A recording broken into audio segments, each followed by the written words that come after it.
Pat, thank you so much for bringing me to your favourite bar, Sinnott's on the Green. Yeah, Sinnott's on the Green is not the same. I don't refer to the same Sinnott's that it is there now. Sinnott's on the Green for me is the Sinnott's of the late 70s, early 80s, when as a younger man, as an apprentice, as a student, and what have you, me and my pals, that's really where we frequented. It was purely a bar. It had no lounge.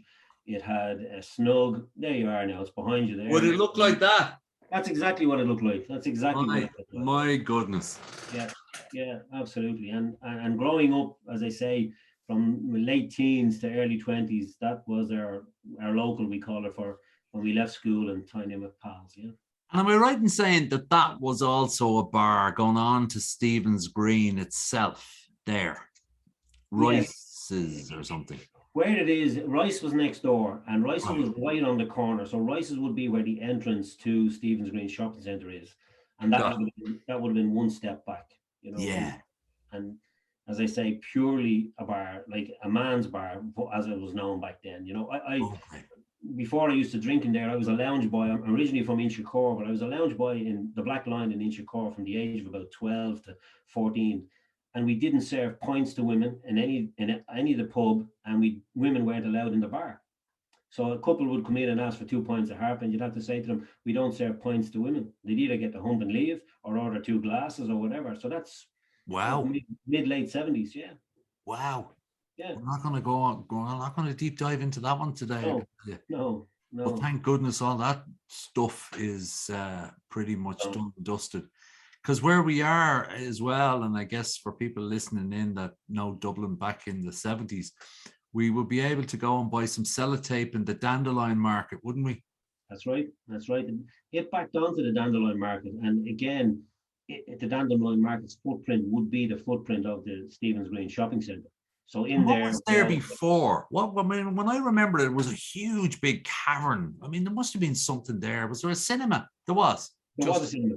Exactly. And then it became a derelict site, and then the corporation kind of put up with it, and then it became little artisan traders and various bits and pieces, and then it became for bands, you know what I mean? As I say, U2 played in there. In my day, the lookalikes, various sort of Bagatelle, all of them kind of started in there on a Sunday, and it was just some place to go before you had malls and shopping centres on a Sunday, because remember back then, Dublin, Ireland closed on a Sunday. So this was open, so it was somewhere to go, you know. You're so right. The pubs even themselves were 12 o'clock, were they? 12 o'clock? 12 and didn't open till 4 then, yeah. And closed early. They closed at 10 o'clock on a Sunday night, yeah. When you're done with Kohler, you need to set up a tour guide, and you could sort of go around with your little flag, you know, your little flag. Yeah, absolutely. No, I'm not. I mean, that's long gone. And as I say, I think I've only been in the new bar once.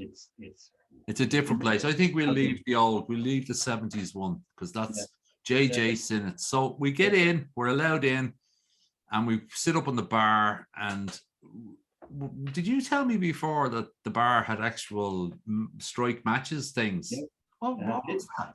It had a little brass plate underneath the bar, and it said on it, strike matches here. So it was, you know, if you were lighting your pipe or doing whatever, you could strike it off this. And it had a snug, it only had a bar. The women's toilets was one cubicle. That's it. There was no sink even in the women's toilets. The men's toilets had, you know, was small, but the women's was literally one cubicle, you know. Wow. Listen, we're in there, we're getting a pint, and the door opens. Who would you love it to be to join for a chat, dead or alive? Well, I tell you, without going into all the, you know, famous people and movie stars and all the rest, it's actually a guy I would have liked to have met is a guy called Fred Dibnah.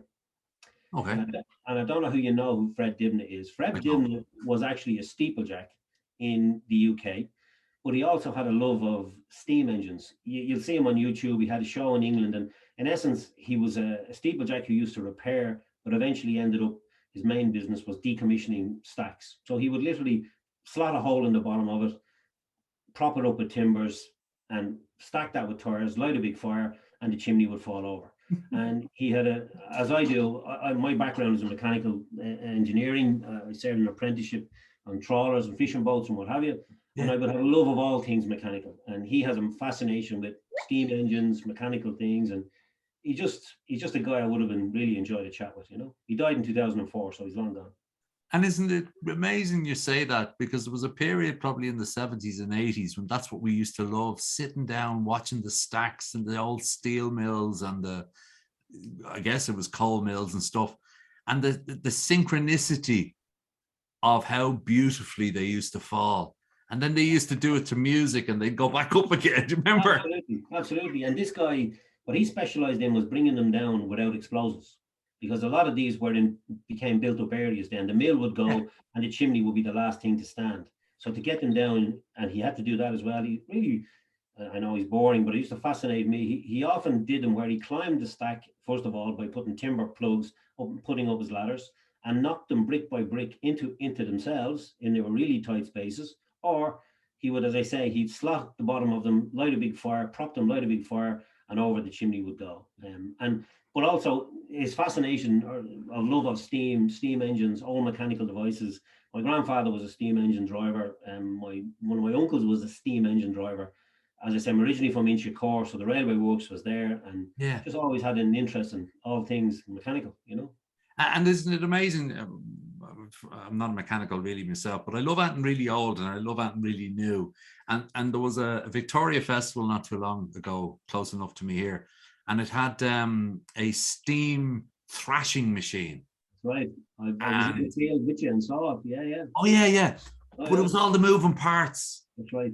And there was big motor cars over here, all sorts of modern, very fashionable. And all of us, young, old, middle, we were fascinated by all the moving bits. And it was going very slow, but it was just fascinating to watch.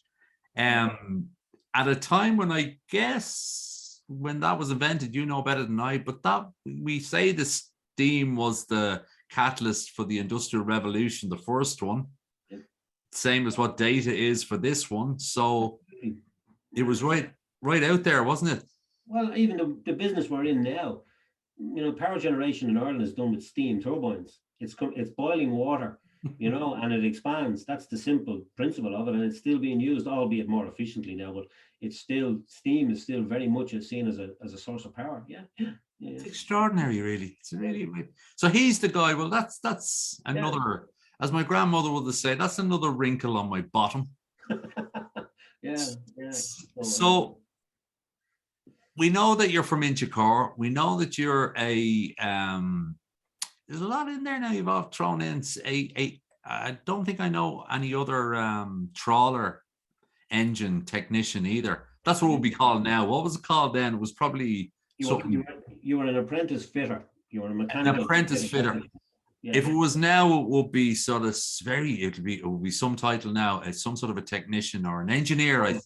Absolutely, very posh now. Yeah, very posh now. And all of that, yeah. Is there anything else that you'd like that we don't know about you? What else? I suppose one of the other things is I would be a huge Star Wars fan.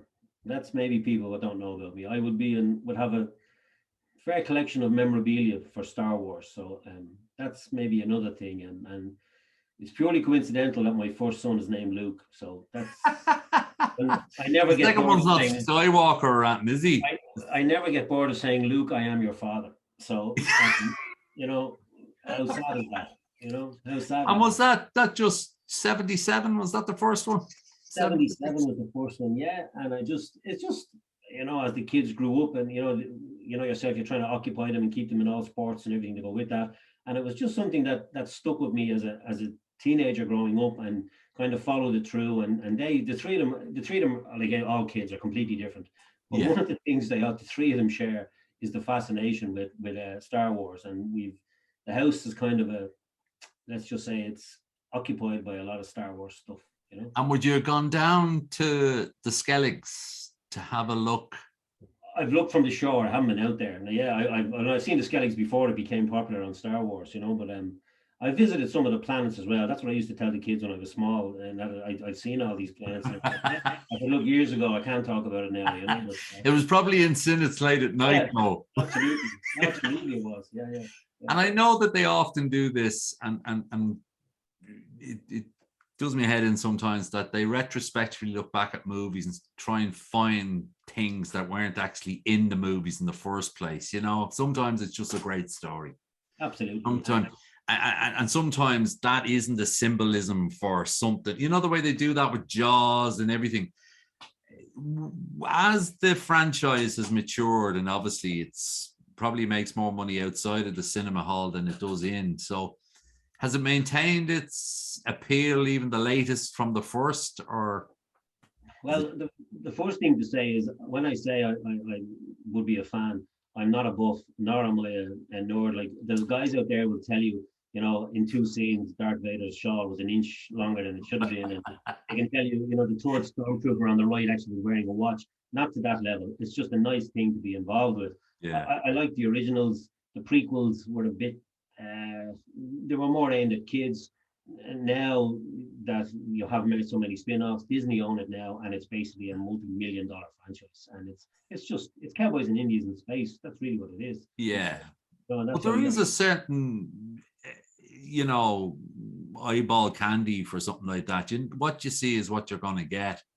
Yeah, and also technology. You think back of what a lot of the things they had or said, you know, talking into transponders and all the rest back in the 70s. That was the stuff of sci-fi. We take it as read now, you know. So it's amazing. It's so true, isn't it? Just down the village here where I live, they were making a Disney movie during the summer. Yeah. And the thing that we were talking about was they're trying to reduce the amount of CGI. Yes. Yeah, to make it, because it's so easy for people on a low budget, they were saying, to do CGI, that they're trying to reverse it. And soon we won't know what's real and what's not. No.